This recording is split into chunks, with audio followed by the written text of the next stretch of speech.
guys, kayu-kayunya gede-gede banget nih. Dari sekian banyak tadi saya hanya menemukan satu potongan yang ditebang asli. Jadi tidak banyak. Jadi bermerek Kementerian Kehutanan Republik Indonesia. Seakan-akan ada kerjasama. Kalau bisa, janganlah yang pakai nomor aja yang diangkat. Dan kalau bisa semualah yang diangkat. Betul nggak, Bu? Cari semuanya di sini nih, jangan rakus. Jangan rakus manusia. Nanti diazab oleh Allah Subhanahu wa taala. Ingat, kuasa Allah itu adil. Allah Maha Besar, Allah Maha Kaya, dan Allah akan mengazab orang-orang yang menzalimi kami ini. Amin ya Allah. Amin. Padahal Presiden selalu mengatakan di pidatonya bahwa pemerintah berpihak pada rakyat. Bahkan Presiden sendiri siap mati untuk rakyat. Saya akan mati untuk rakyat Indonesia. Seharusnya bencana Aceh dan Sumatera menjadi tamparan keras bagi pemerintah untuk tidak lagi seenaknya memberikan izin pada perambah hutan dengan alasan apapun. Kayu yang ditebang ini bermerek Kementerian Kehutanan Republik Indonesia. Seakan-akan ada kerjasama. Seolah-olah ada kerjasama pertahanan di kepulauan saat ini. Gue pikirin. Jangan Anda sebagai menteri merasa bahwa Anda bisa menyelesaikan. Enggak, saya 3 kali Menko. Bang, gue pikirin. Sekali saya kepala staf presiden. Enggak bisa. Bang, gue pikirin. Apakah hukum hari ini hanya berani ke rakyat kecil, tapi lumpuh saat berhadapan dengan orang penting? Dan mobilnya juga spesial ya.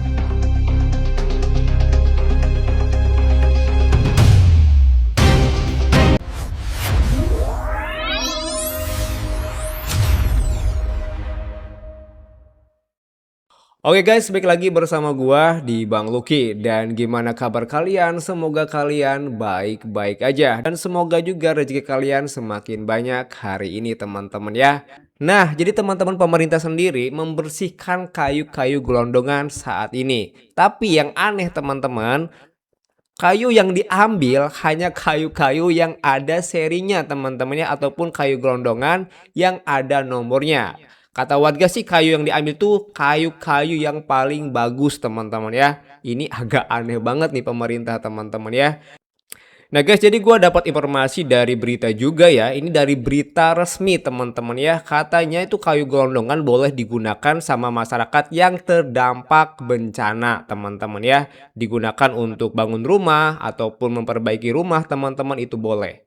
Tapi kenyataannya teman-teman, pemerintah kita ya ataupun DPR dan juga yang lainnya ini ada syarat-syaratnya teman-teman ya. Jadi kita harus buat laporan dulu katanya kalau mau ambil kayu-kayu tersebut. Jadi pada intinya menurut gue nih mempersulit banget nih teman-teman ya. Orang lagi kesusahan, kita harus buat laporan terlebih dahulu. Biar nggak salah paham teman-teman ya, kita langsung cek aja videonya. Saya dibersihkan, tapi kenapa justru kayu mahal yang lebih dulu diangkut? Di Aceh Tamiang, warga masih berjuang memulihkan diri pasca banjir bandang. Lumpur belum bersih, rumah masih rusak, trauma belum reda. Namun di tengah kondisi itu muncul pemandangan yang bikin warga bertanya-tanya. Gelondongan kayu sisa banjir diangkut, tapi anehnya, tidak semua kayu. Yang diambil justru kayu-kayu tertentu, yang disebut warga berkualitas tinggi dan bernilai ekonomi. Bahkan ada dugaan, kayu-kayu ini sudah ditandai atau diberi nomor sebelumnya. Kalau tujuannya membantu warga, seharusnya yang diutamakan adalah membersihkan lingkungan secara menyeluruh. Bukan memilih-milih kayu, lalu meninggalkan sisa-sisa banjir yang masih menghambat aktivitas warga. Inilah yang memicu kekecewaan.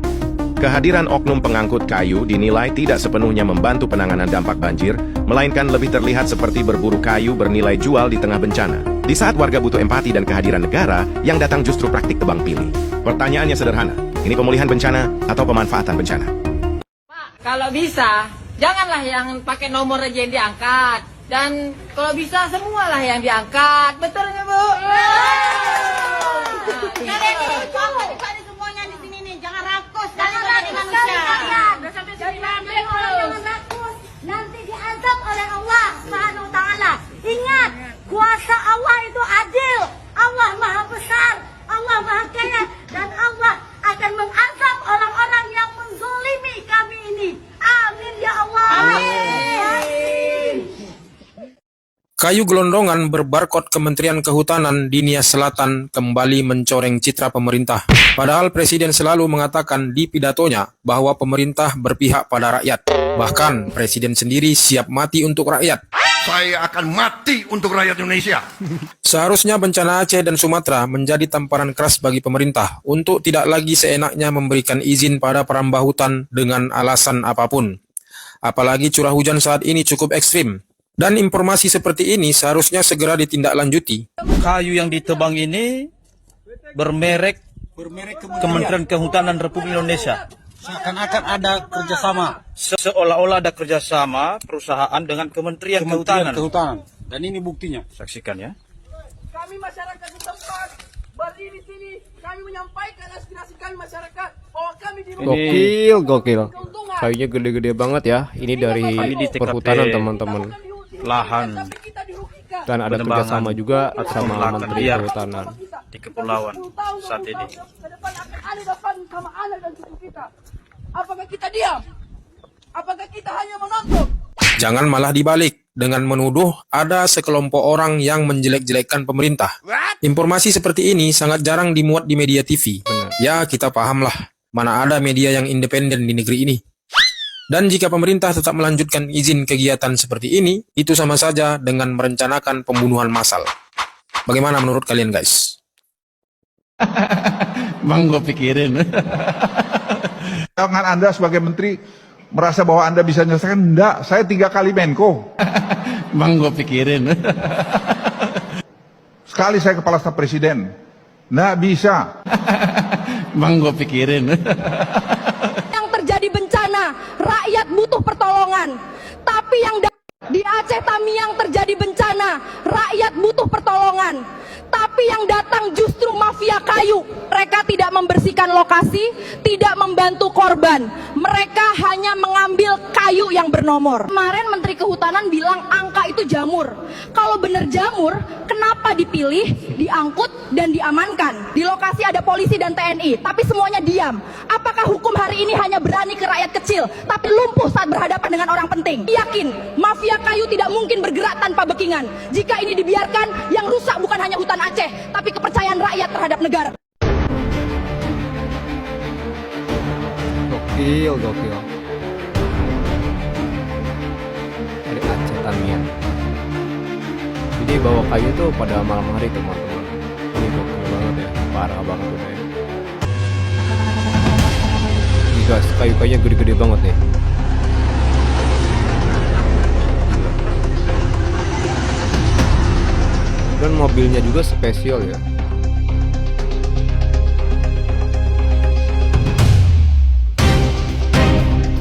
Di Aceh Tamiang terjadi bencana, rakyat butuh pertolongan. Tapi yang datang justru mafia kayu. Mereka tidak membersihkan lokasi, tidak membantu korban. Mereka hanya mengambil kayu yang bernomor.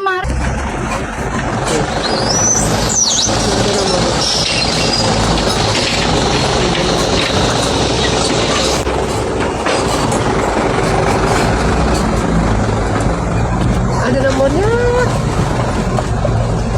Jelas. Ih, segede-gede gaban kayunya. Nah, ada yang 2 orang nggak mampu pulang. Nah, itu nomornya. Jelas, Klen. Ini bener-bener parah ini. Diperkirakan lagi. Diam aja ya, guys ya.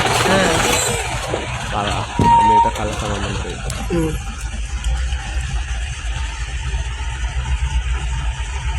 Ya, ada Ikut ke lokasi.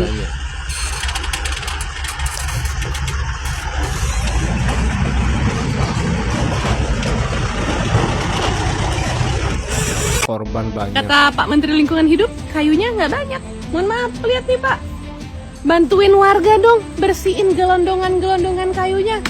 Ini aja, saya bingung nih ngeliatnya gimana bersihinnya. Warga juga bingung banget, energinya udah makin nipis.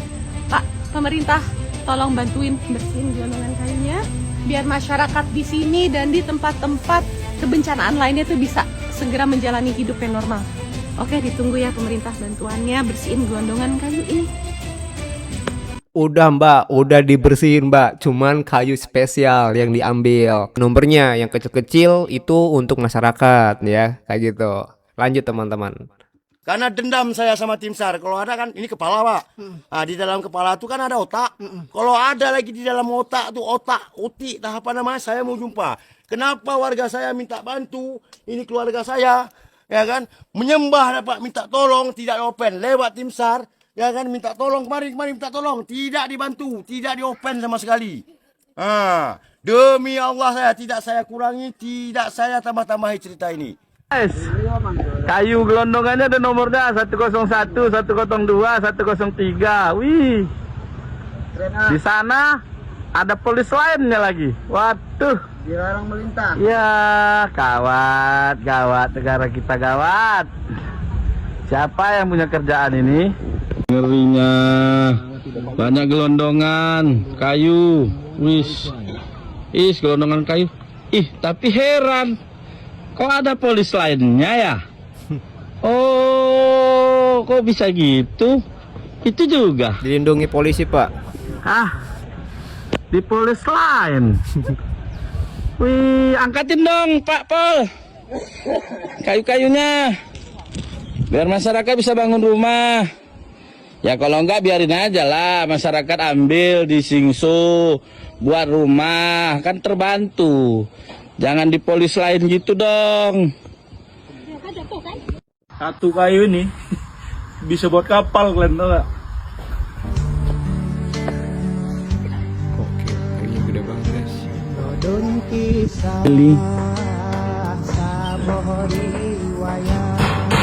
Amarah warga Aceh Tamiang meluap lihat oknum hanya angkut kayu bernomor di sisa banjir bandang. Kemarahan warga Aceh Tamiang mencuat menyoroti praktik pengambilan kayu yang dinilai tebang pilih. Dalam video viral di TikTok, terlihat kayu gelondongan berkualitas yang telah diberi tanda atau nomor justru lebih dulu diangkut, sementara material lain dibiarkan menumpuk di permukiman. Warga menilai langkah itu tidak membantu pemulihan lingkungan pasca bencana. Janganlah yang pakai nomor aja yang diangkat. Dan kalau bisa semualah yang diangkat. Betul nggak Bu? Mereka mendesak agar seluruh kayu sisa banjir diangkut secara menyeluruh, bukan hanya yang bernilai ekonomi tinggi, agar desa bisa segera kembali bersih dan normal. Iko, punya Iko aja hantar lagi orang. Gelondongan kayaknya di langkahan. Oke, utara. Orang pejabat.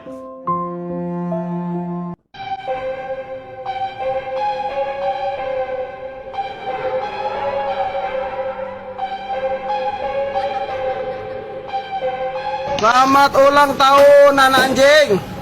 Bakar kalau kau. Binatang kau ya. Selamat ulang tahun anjing. Ini siapa yang potong kayu kau ya? Kau yang potong kayu ya? Kayak taikoh dei ya.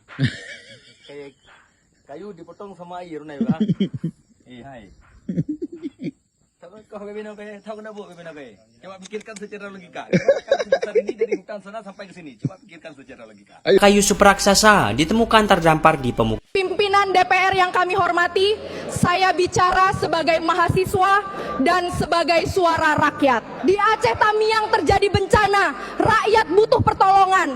Tapi yang datang justru mafia kayu. Mereka tidak membersihkan lokasi, tidak membantu korban. Mereka hanya mengambil kayu yang bernomor. Kemarin Menteri Kehutanan bilang angka itu jamur. Kalau benar jamur, kenapa dipilih, diangkut, dan diamankan? Di lokasi ada polisi dan TNI, tapi semuanya diam. Apakah hukum hari ini hanya berani ke rakyat kecil, tapi lumpuh saat berhadapan dengan orang penting? Yakin, mafia kayu tidak mungkin bergerak tanpa bekingan. Jika ini dibiarkan, yang rusak bukan hanya hutan Aceh, tapi kepercayaan rakyat terhadap negara.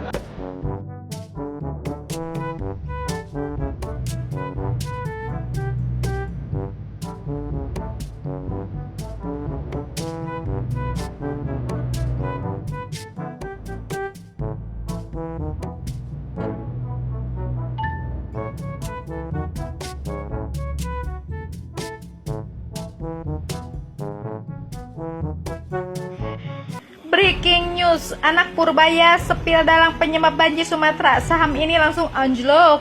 Dan ternyata yang melakukan pengundulan hutan di Sumatera adalah PT Toba Pulp Lestari. Siapa yang punya PT Toba Pulp Lestari? Bapak Luhut. Bapak Luhut deh. Seberapa besar kekayaan dia? OMG.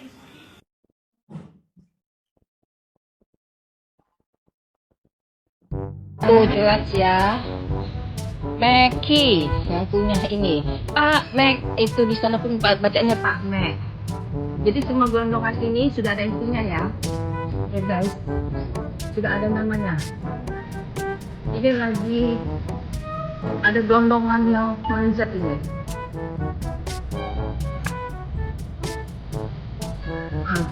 Tuh.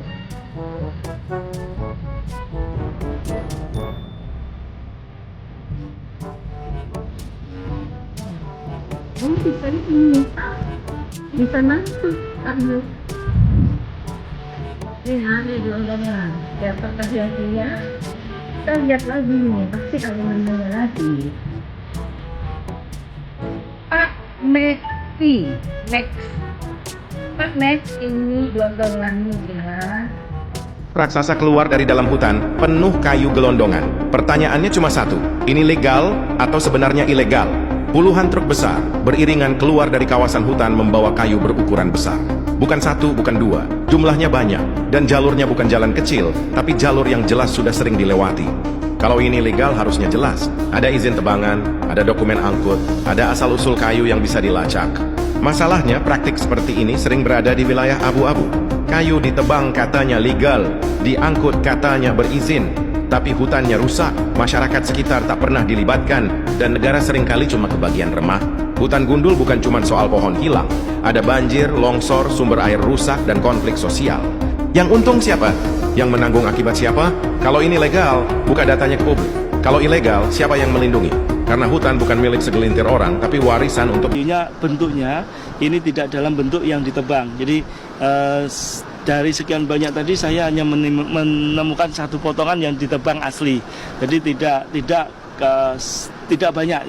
Lihat kayu gelondongan begini, ada nomornya dan ada bekas potongan mesin. Masa dibilang kayu yang tumbang alami? Emang buang satu pejabat calon penghuni neraka? Orang kampung disuruh pecah. Kementerian Kehutanan tidak ada itu tebang-tebang pohon. Yang ada adalah pohon-pohonnya itu tumbang diterjang banjir.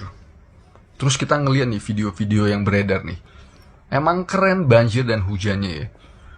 Jadi banjir dan hujan di Sumatera itu dia bisa menebang itu cabang-cabang, daun-daunnya bisa ditebang sekalian. Jadi hilang itu.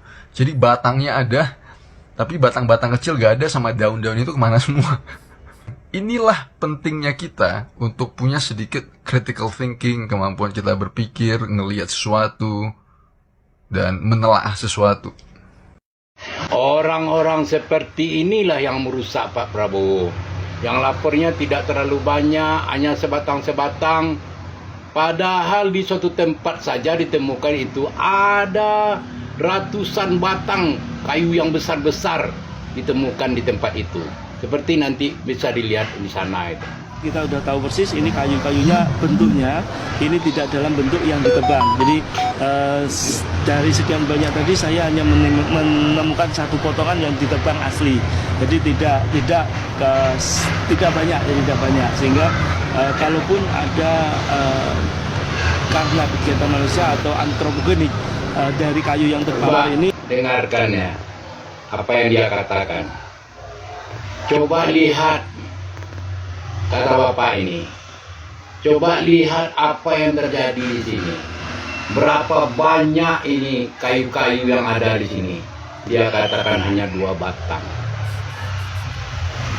Luar biasa.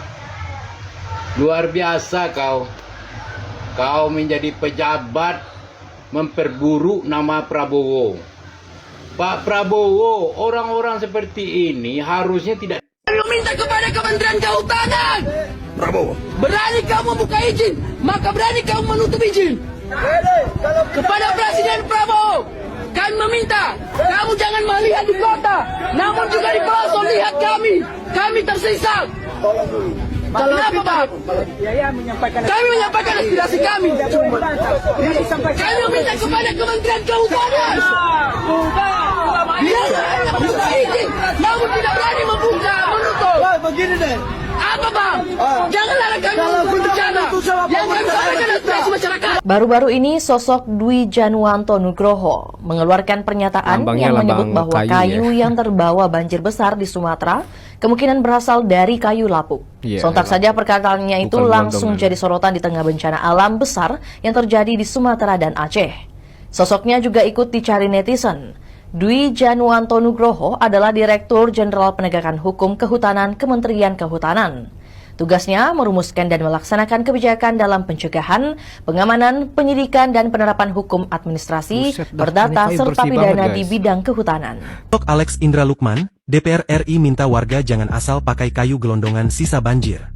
Wakil Ketua Komisi 4 DPR RI, Alex Indra Lukman, jadi sorotan usai pernyataannya terkait fenomena warga memanfaatkan kayu gelondongan sisa banjir Sumatera sebagai barang ekonomis. Alex menegaskan pemanfaatan kayu-kayu tersebut tidak boleh dilakukan secara sembarangan meski bernilai ekonomis bagi masyarakat. Menurut Alex, pengelolaannya tetap harus mengacu pada Undang-Undang Nomor 18 Tahun 2008 tentang pengelolaan sampah.